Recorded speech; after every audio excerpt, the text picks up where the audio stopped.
Well, look what we have here today. We have a gasoline Innova with a homemade cone type intake and a Powerdrive Fuel Combustion Enhancer. And we're gonna put it to the dyno and see if it makes power or not. Well, it's a little background. Owner's complaining that mahina yung hatak. Easy solution. We put it on the dyno, see if it's making the correct horsepower. We already have data for the Innova on how much these things make stock, so we will see if this one can compare to what we have on file.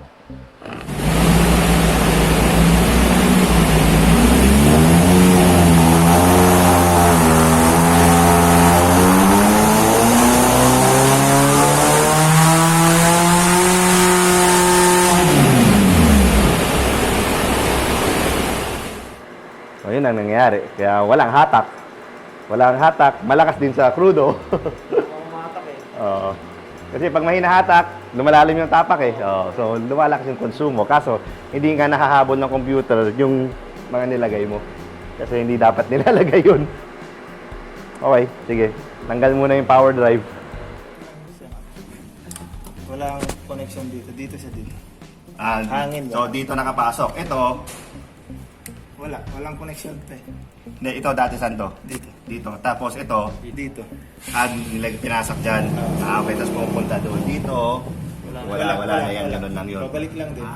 Okay. Yes, exactly the same as every quote-quote fuel-saving device we've seen. It basically introduces extra air into the engine na hindi binabasa ng sensor, kaya nagli-lead. Okay, sige, yan muna. Tanggal. Testing ulit.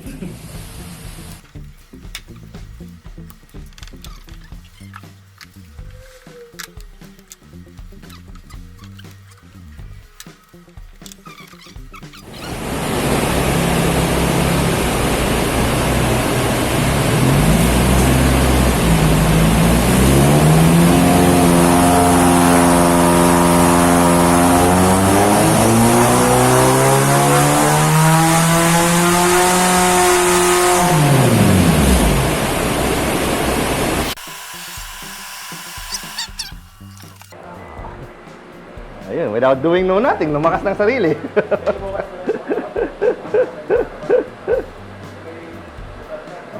Ito yung dati. Ito yung basta binunot lang natin, lumakas ng sarili. Ngayon, babalik natin yung stock intake. Balik mo yung stock na filter niya. So yes, power drive, no good.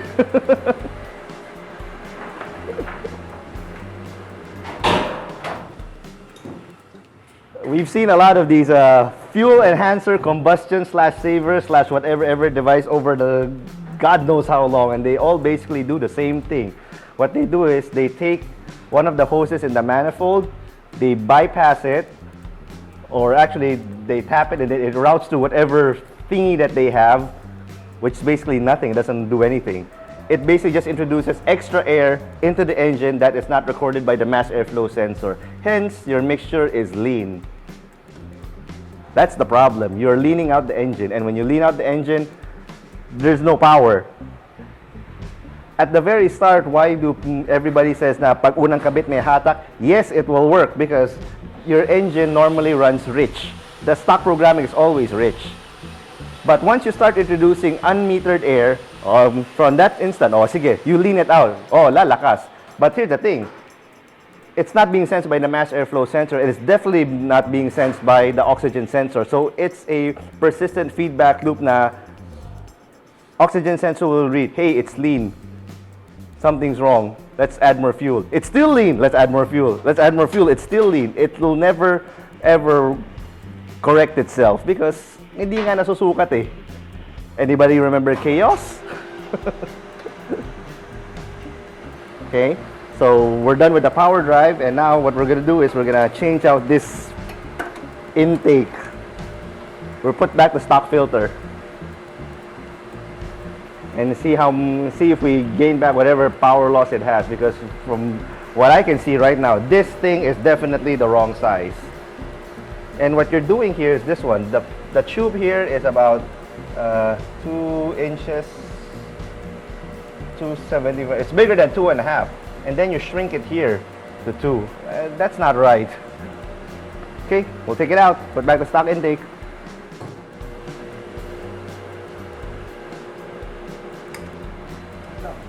Oh, it's so...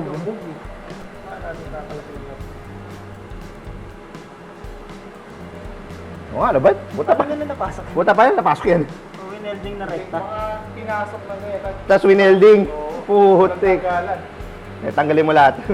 Tanggalin mo lahat. Tapos putulin mo na lang.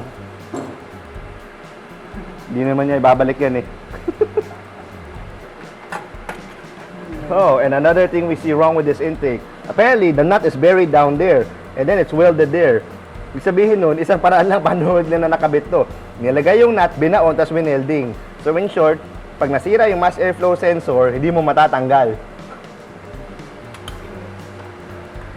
Ang ina.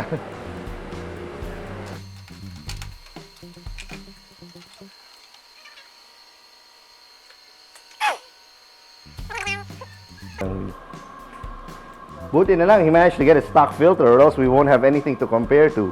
So at least nakuha pa niya. And from the looks of it, mukhang nakatambak ng matagal na in whatever shop that he came from. We'll just clean it up.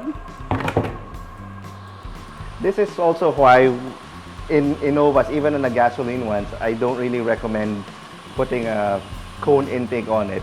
It's because of this. Inside. You see the veins there? That basically straightens out the airflow to the mass airflow sensor. Unless you can copy those veins exactly like that, there's no point in making an intake for it.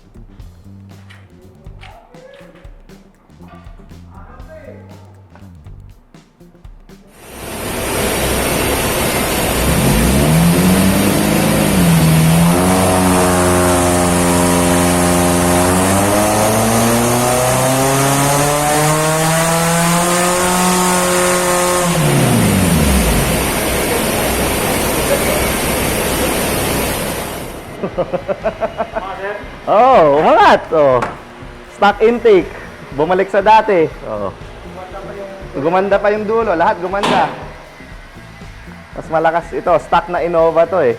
So, in short, with everything that you've done, mas malakas pa siya sa stock na Innova. Tanggalin mo lang yung power drive. Balik mo yung original na filter. Oh, malakas na ulit siya. Oh. 108 na. Kanina 96 eh, 108. Pero sa dulo to sa 55. Ang malaki dito sa ilalim, simula sa 30 ngayon 60 eh. Kasi ang nangyayari diyan, ito 'yon. Tumama yung air fuel ratio. So dati, itong linya na sa taas, sobrang daming hangin. Kulang yung gasolina. Hindi. Yung gasolina, yun na yun eh. Pero masyado madaming hangin pumapasok dahil mali yung sukat ng mass airflow sensor, meron kang power drive. So, since tinanggal yun, binalik sa original, tumama yung hangin. Oh. Hindi na yung pinakamataas na siya. Pwede pa itaas to, tono na to. Tuning na. Well, we can add exhaust header for this one, yung ito. Kasi since naka-exhaust ka na, ang pwede pang palitan ito sa exhaust. Yan. Papalitan yan. Tapos, pagtapos nun, tono. Yung tuning, ibig sabihin nun, kakalikutin na natin mismo yung gasolina na binibigay sa makina. At saka kung kailan pumuputok yung spark plug. So, yun yung tinatawag nilang tuning. So, pag nagawa yun, lalakas pa siya. So, for the meantime, at least, naibalik natin yung tama niyang lakas. So, hingan mo na lang ng refund yun. So, spray mo na lang, sige. Ito, iwan mo na lang yan, at tanggalin na rin natin yan. Wala na, walang saysay.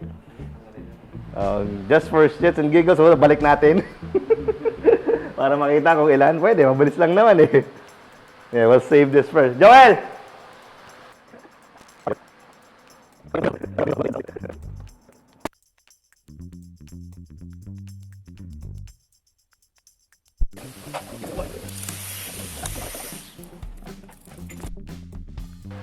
Okay, just for shits and giggles, since we already know what the stock power is and it's pretty much correct, we'll put back the power shift drive and see what happens.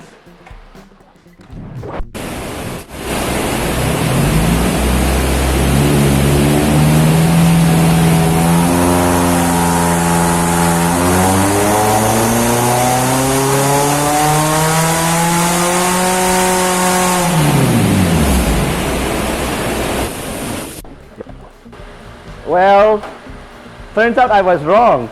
Powerdrive did not lose power, but it made absolutely no gain either. So 0 kabayo gained. Nothing.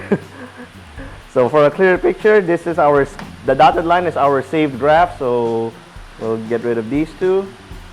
This is our last run with the correct airbox. So that's stock, and this one is with Powerdrive. Walang pinagbago, as in 0, balot, no gain. Well, no loss nga, no gain naman, so support pa rin. So yun. This is our final output. It's around 108. So up from 90 horse back then, so pwede na. And this is K&N filter drop in, so 2 to 3 horses, which is pretty much what we expect. Okay. We can remove it from the dyno so he can take a test drive, and I'm pretty sure ramdam yan from whatever it was before. And this is without doing no tuning, no nothing. So remember, boys and girls, Powerdrive equals bullshit product. Busted.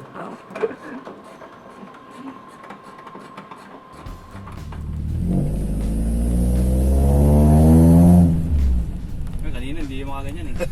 Hindi talaga yung ano eh. Hindi umuusad. Oo, yun. Ayun na yun. Sige dito. Titipid ngayon to without doing nothing.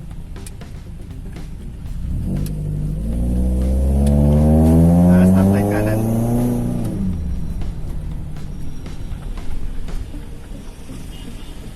Nakakada na siya. Nakakarangkada na. Sige, pag gusto mo pa sumibat next time, balik ka.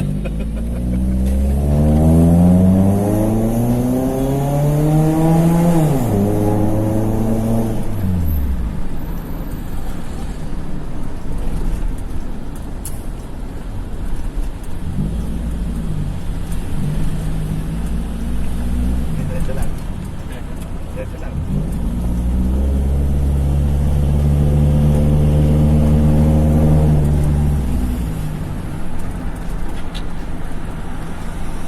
Dito kakakanan